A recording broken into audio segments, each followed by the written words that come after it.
guys! Welcome to Ate Custom Vlog. So today, pag-uusapan natin ang brand new Toyota Tamaraw. Gusto ko muna pasalamatan ang Toyota Lipa. Siyempre, Andy Fandino. Pero doon yung mga bossing natin dyan. Si Ian, si Jay, at saka si Mark. So, guys, si Tonton kasi, kasama ko yung mag-vlog ay si Tonton. So ako, first time ko pala makita in actual itong Tamaraw. Pero ang Toyota, naglabas na sila nung nag-launch na sila 2 weeks ago sa Glorieta. Hindi na ako nakapunta dahil ang dami kong activity. Pero si Tonton, nakita na niya. So guys, sasama ko lang si Tonton. Ton, Okay mo na. sabi mo yan eh. Tatala pa sa Christmas party, sayang eh. Joke lang. Yeah. Okay, patay tayo dyan. So, Ton, unang pag-usapan natin Toyota Tamaraw. Ako first time ko siya makita eh. So, ako ang expertise na gusto kong tingnan dito ay yung exterior. Si Tonton more on the Makina at saka suspension. so I think si Tonton na magsasabi. Ang alam ko lang, ang makina ito, Ton, is makina ng Toyota Hilux. Other than that, hindi ko na alam yung mga pangilalim niya. Ano ba sa tingin mo? Well, yung Tamaraw, na-drive ko na to eh, nagawa ko na ng video. Tapos makina nito, 2.4 liter na diesel na turbo, intercooler. Yan, intercooler siya. Tapos may automatic, may manual. Okay. Tapos may gas din pala. Ang kinuha pala namin, dalawang unit kinuha namin. Isang kinuha namin yung long wheelbase sa diesel, which is itong pinaka-high-end. Kumuha rin kami yung pinaka-low-end. Kaso wala pa, hindi pa nalalabas ng Toyota yung pinaka-low-end. Short wheelbase. Sira, umiix sa sira. Itong Aspin na to, sigit ko lang buntis to, ayoko papasukin. Kaso, ang problema yan, hindi niya alam saan siya manganak. Kaya pinapasok ko, dadagdagan ako rin ng Aspin, pero nabali, andyan lang siya. So, tuloy lang. So, umorder ako ng mas maliit na short wheelbase. Short wheelbase na yung gas model na yung 750,000. Hindi ko alam kung gas eh. Hindi ko alam saan pag galing yung makina nila. Sabi ng iba, galing daw sa Innova. Hindi ko na alam. Pero hindi pa ako sigurado. So, low-end kinuha ko bakit? Kaya ako kumuha ng low-end kasi lahat na pwede kong i-mix and match dito sa mahal. Long wheelbase, saka short wheelbase, lalaroin ko. So, pag-aaralan natin, kasi kung napansin ko, headlight ng low-end ay square lang, hindi parang LED. Pero yung grill niya pareho. Pero ito, meron siyang white na body color na ginawa dito. Yung sa low-end wala. Sana nga nakuha ko na sabay-sabay para side by side mapag-usapan natin. Pero, nauna lang to. Pero gusto kong magpasalamat dahil today is December 24, New Year's Eve. So, kaya ko minamadali ito dahil yung mga boys ko, 26 hanggang bago mag-New Year, umpisa namin to. May mga idea na kami na gagawin namin dito, pero hindi ko muna i-share sa inyo ano yung mga gawin natin. Napag-usapan lang natin about sakahan na to. So, Ton, ano ba feeling mo sa market na to? Mukha bang dadami to? Well, yung Tamaraw, it's gonna be more of para sa mga nagpa-farm, yung mga hauler, mga nagbabay, yung mga nagsasakay ng mga big bikes, ano pa ba?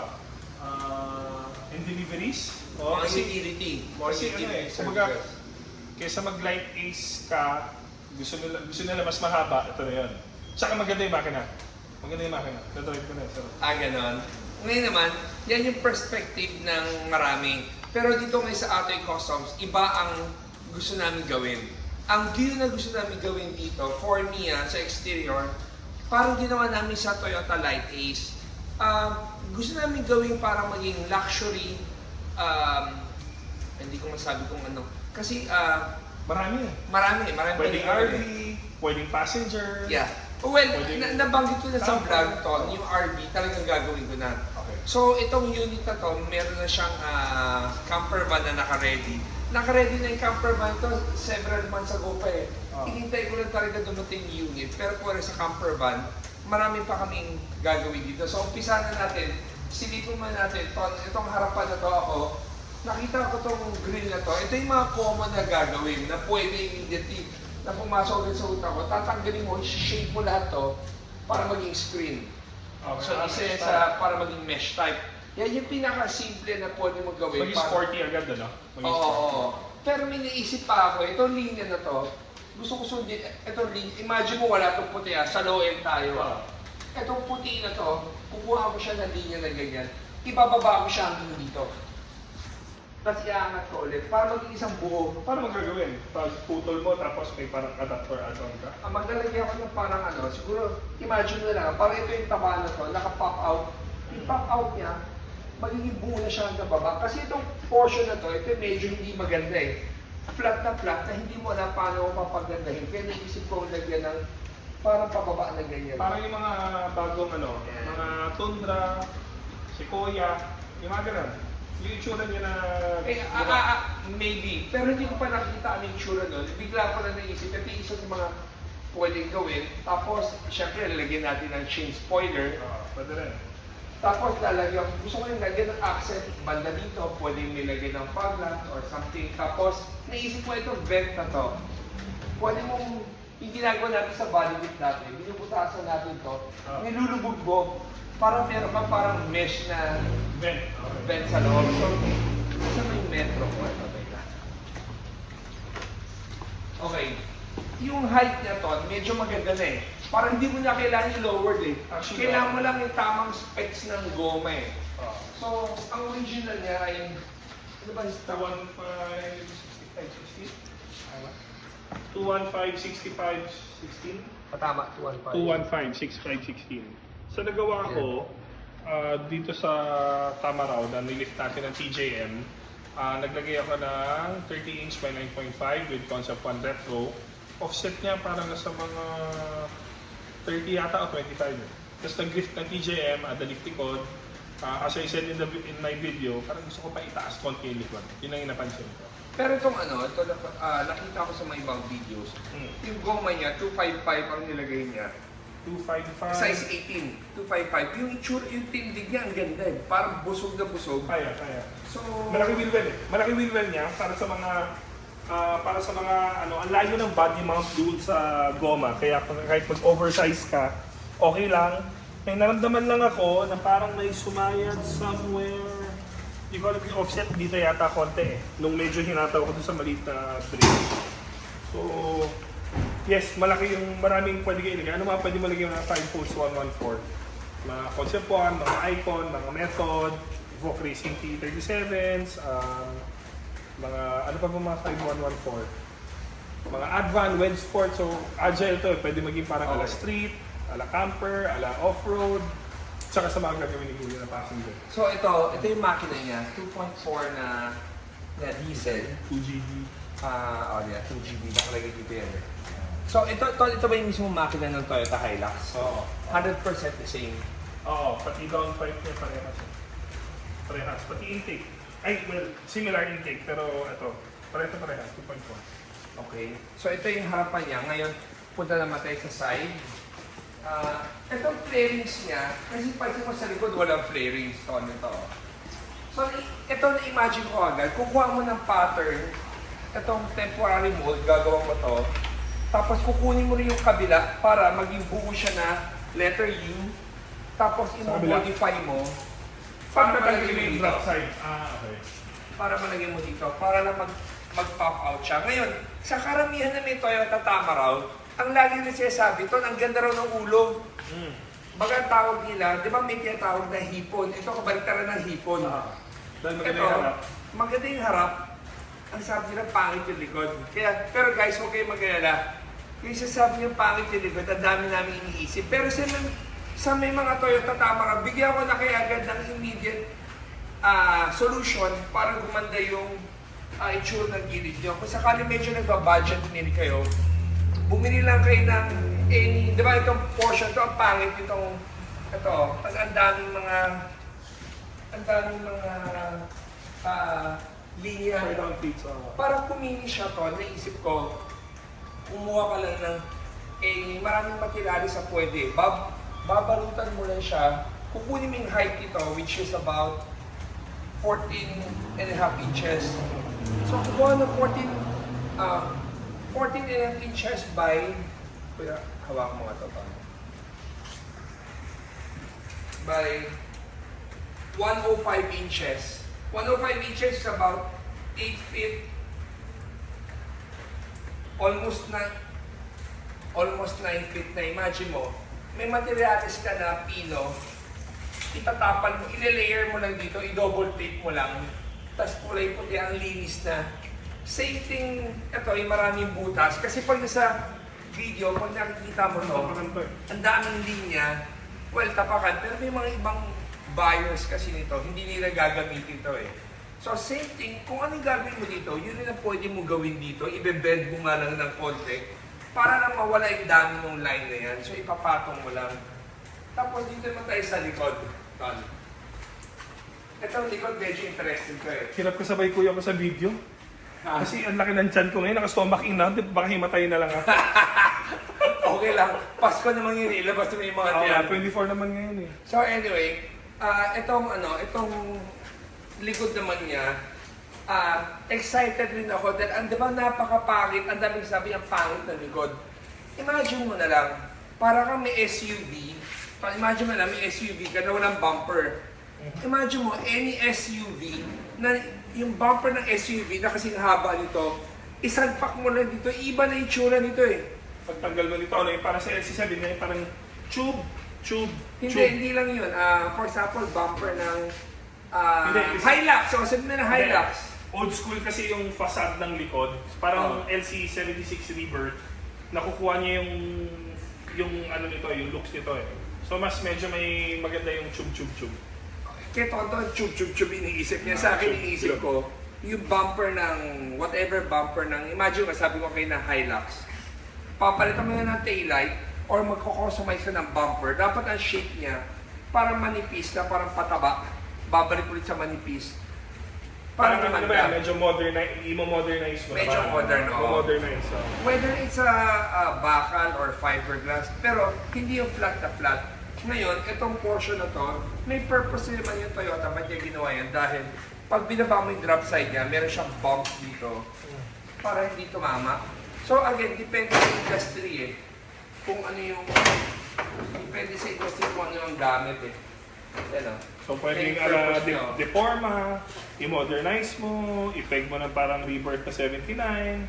So ang daming pwedeng gawin. So guys, o nga pala, baka napansin nyo lang to, itong logo ng Toyota, nilagyan ko lang ng extra A kasi para wala kaming collab ni Toyota. Ako lang talaga naglagay since ang pangalan ko ay Atoy. Pag tinakpan mo to, Atoy. Pag tinakpan ko rin to, Atoy pa rin. So, ginawa ko lang Toyota. So parang wala lang, pampakulit lang. So, ngayon babalik ako sa, tingnan natin to yung lapad ito. Yung lapad na actually na sa loob. Sa mga nagtataka, ano ang sukat na pwede? Ang loob niya ay 67 and 1/4 Ilang feet yun? So 5 feet. Safe ako sa 5 feet and a half. Kasi ang 5 feet and a half ay 66. Ito, 67 and 1/4 eh. So meaning, ganun kalaki yung kalapad. So imagine mo, karamihan ng materyales, whether aluminum, plywood, o Kasha. MS plate, puro 4x8 eh. Kasha. At saka ito walang tambol. Wala siyang tambol na yung gamit, malalagyan mo ng flat. Tapos yung loob naman on. 108 sabi mo? Ano? Hindi, ang loob niya ay 106? 103 and a half inches. So, or 262 cm. 8 feet? More than 8 feet and a half. Kasha 8 feet and a half sa ground. So, lahat ng materials na pwede mo ilagay na nabibili sa market, whether construction ka or interior design ka, feeling ko pasok na pasok itong ito yung tinatawag nila long wheelbase. Meron pang short wheelbase. Sayang hindi natin nakuha, hindi ko ma-compare ng parehong-pareho, side by side. Kapag ito pala, nilagyan nila ng nakadikit na pala sa cab. Ito ang to. Parang pang ano yan eh, pang tie down sa mga pag minalaki ganun. Oo. Pero alam mo, ang daming aftermarket na pwedeng gawin yan eh. I think si SR Performance may gagawin na para dito eh. Kasi immediately sa mga nagpo-customize ayaw mo agad yung mga kanto-kantong look eh. Gusto mo lagi medyo parang below yung itsura niya para mas malinis tignan. Pero kaya ano ba plano mo dito? Ito, babaklasin. Ang plano ko nito, babaklasin ko sa 20, today is 24, diba? Sa 26, kaya ako nang video to, pagdating ng 26, baklas na to. So, babaklasin na namin itong mga item na to. Dahil may mga bagay kami gagawin dito nakahanda na gusto rin namin i-surprise sa inyo yung mga gagawin natin.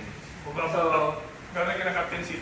well, ang una pala, ang hindi ko pala maitago sa viewers natin to, ito ay magiging camper van. Pero para sa magiging camper van to, marami mo tayo pag-aaralan at susubukan dito para ma-experiment natin. Ngayon, ang height naman niya, mula sahig hanggang buo nito. 6 feet. 6 feet. Saktong 6 feet. So, kapag 2 1.8, pwede pa kayo doon sa Alimol. 1.8 pasok pa to. Hindi. 1.6 lang na Alimol eh. Pero ang sinusukat ko lagi, based on 2.1, kasi karamihan ng mga mall natin, basically 2.1. 2.1, pasok ang 2.1 Toyota Grandia, sakto sa 2.1 eh. So, gagawa tayo lagi, kung sino maximum ang tirada natin lumalabas lagi sa mga, at least, hindi 2.1, 2.25. So, about siguro sa inches kung titira tayo lagi sa 80 inches. Kasi kung sasagalin mo, ang 2.1, more or less sa 82 inches eh. Okay guys, sa loob naman tayo. So ito, pinakita lang namin ito is yung physical look ng Tamaraw at saka, hindi pa ako nakakaupo sa Tamaraw pero sa video nakita ko dito ang kulay orange. Ha? Pidya mo si Kuya. Sige, sakay ka na. Okay. Ito lang ko nakikita tong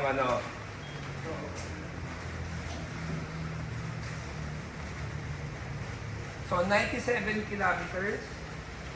Mag-seatbelt ka. Babash tayo ng mga tao. Ako, binash na ako sa video ko eh. Nag-video kailangan naka-seatbelt. Oo. Nakakatawa naman ng-bash sa'yo. Hindi. Nagdadrive ako. Ang unang napansin ko, yung sitting, yung room niya, mahihirapan sa mga malalaking tao. Saan ka na biyahe? Ha? 5'10 ako eh. Pero yung sa height ko, saktong-sakto ako. So, ini-imagine ko, ikaw ba, Ton? Ano kung pag-upo mo dito? Ako nga po. Nga ulit. Ba't mo sinasagad na atras? Tingnan mo lang. Hindi. Tingnan ko lang. Nasagad na atras talaga. Oh. Ayun no? Yung lower lumbar parang nakatubod na dito. Ayan. May armrest. Hindi, Ton, okay siya. Upright. Okay siya. Ideal posture. Baga, ideal posture yan yung saktong-sakto. Pero pag kunyaring long biyahe ka traffic, gawin. Okay.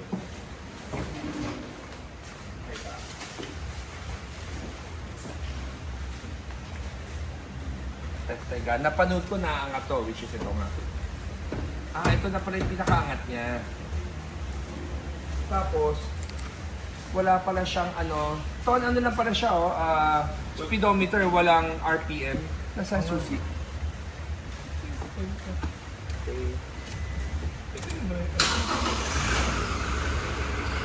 Ganda ng dito, makwadrado.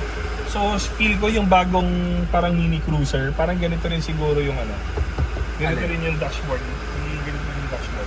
Ito pala, ang lagi sinasabi tayo, ito mga orange na panel na to, easily kahit bumili ka ng low-end, kaya magawin to eh. So, kung di mo picturean, papagawa ka lang ng mga sa 3D printer na orange, sasalpak mo lang dito, okay na rin eh. Dito yung speaker, no? Tapos, dito, Jason, ito ba to? Yung aircon, ito lang aircon, Parang temperature. Parang pang Hilux J. So wala na masyado laman, ito wala rin. Ito rin option, siguro ito pwede lagay ng mga USB port. Diba? Mga charger. Siguro yung mga high-end dito kung may lumabas man traction.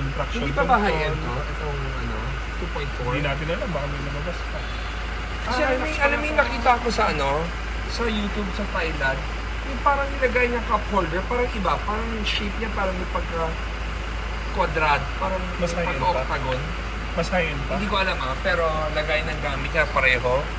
Ito lagay na rin ng gamit. So, meron siyang power window, lock, at saka unlock. Windows, left and right. Pero basic lang, no? Ang visor niya nasa kaliwa lang. Okay. So guys, kung visor niya sa kaliwa lang, feeling ko, marami rin mabebentahan na visor sa kanan. So, malamang ko sa Pilipinas tayo, left hand drive nandito. Kung nasa Thailand ka, kanan naman ang meron. Ito ba yung top of the line? Oo. Ito yung top of the line ng long wheelbase na drop side. Tapos ito maganda. Sa Thailand, may nabibili siyang hawakan dito. So, I think yung mga bagay na yan, easily pwede nating orderin para magkaroon din. So, O sa paborito mong online store? Ano ba paborito mong online store? bawal mag-mention. So, yeah, mahilig kami mag-online. Ako mahilig ko mag-online. Mahilig ko tumitingin. Huwag kang magbabanggit ng pangalan. So, automatic siya. Ang dami pala Parehas ang Hilux. Kasi ito yung sa Hilux, may Eco Mode, IMT, whatever, Power Eco. Saan? Hilux. Alam mo, naisip ko pag sana nandito na yung yung low end, gusto ko i-side to side para makita natin ano yung difference. Pero yung yung upuan, di bale, sa mga viewers natin or yung mga malalaking tao, gagawa ng ating custom solusyon. Ulit sa malalaking mo, sabi ni Toton, komportable siya pero yung tuhod niya. Pag pinilit mong oong komportable, pwede. Pero yung tunay na komportable, hayaan nyo guys, gagawa namin ng solusyon yan sa ating custom. So guys, siguro hanggang dito na muna kami Tonton kasi about technical ng mga suspension nito. Teka Ton, suspension, meron ka bang ano bang gusto mo sabihin? Suspension nito, merong Dobinsons saka TJM. Ang nasubukan ko pa lang yung TJM. Okay naman, maganda siya.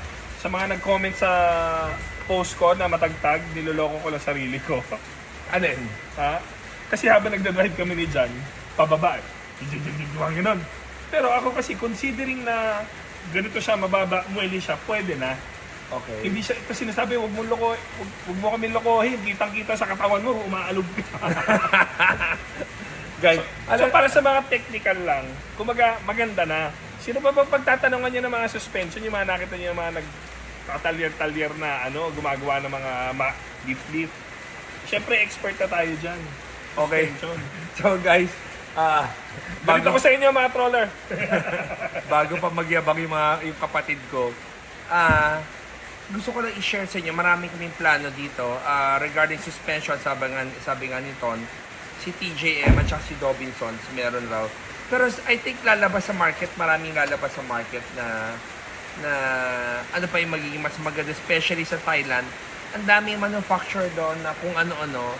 At yan nga kay Tonton, Ton, ang tingin ba maglalabas ba nito? Hindi. Feel ko, oo. Tatanong mo sila. Yeah.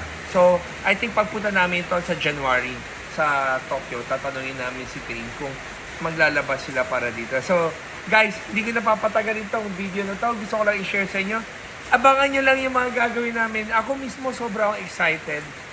Tuwing gabi bago ko natutulog, naiisip ko itong tama raw na to eh. So, hayaan nyo, sabi nga nila, itong tama raw is para legacy ng mga Filipino businessman noong unang panahon. Sa ibang bansa, ang tawag dito, champ. Sa Indonesia, ang tawag dito, Ringa. Yeah. Hindi ko alam anong tawag. Pero sa atin, pinangalan man to sa Tamaraw. Kaya ang gagawin natin, buhayin natin ang sigla ng Toyota Tamaraw in a modern way. So guys, gusto namin kayo batiin na Merry Christmas. And Happy New Year! okay guys, gusto ko lang i-share sa inyo.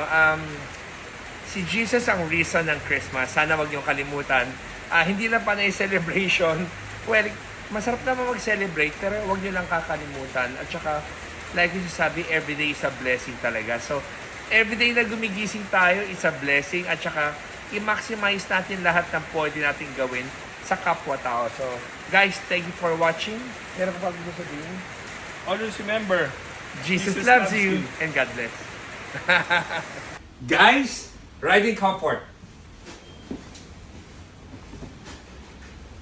Atoy headrest, 100% Pinoy.